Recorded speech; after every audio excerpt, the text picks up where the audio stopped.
Friends, అందరూ ఎలా ఉన్నారు? ఈరోజు దేవుడికి సాంబ్రాణి కణికలు ఎలా చేయాలో చూద్దాం. ముందుగా దేవుడి దగ్గర పెట్టుకునే పూలు వేస్ట్ అవ్వకుండా వాటిని ఎండలో 4-5 రోజులు పెట్టుకుని ఎండబెట్టుకోవాలి. అందులోకి పచ్చకర్పూరం, హారతకర్పూరం, అగరబత్తి, ఆవు నెయ్యి, అత్తరి పక్కన పెట్టుకోవాలి. ఇప్పుడు మిక్సీలో ఎండిన పూలు మెత్తగా అయ్యే వరకు మిక్సీ కొట్టాలి. ఇలా ఇప్పుడు అందులో పచ్చకర్పూరం, హారతకర్పూరం పౌడర్లా వేసుకోవాలి. అలాగే సాంబ్రాణి కూడా. ఇప్పుడు అందులో అగరబత్తి పుల్లల్ని సపరేట్ చేసి ఆ పొడిని మిక్సీలో వేసుకోవాలి.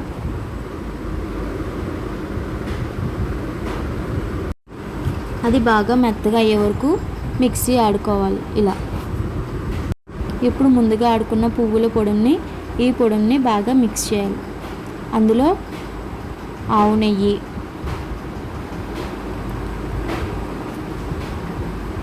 అత్తర్. ఈ సెంట్ అనేది కంపల్సరీగా కాదు, ఈ సెంట్ వేయచ్చు వేసుకోకపోవచ్చు, అది మన చాయిస్. అందులో కొద్దిగా వాటర్ వేసి మెత్తగా అయ్యే వరకు మిక్స్ చేయాలి.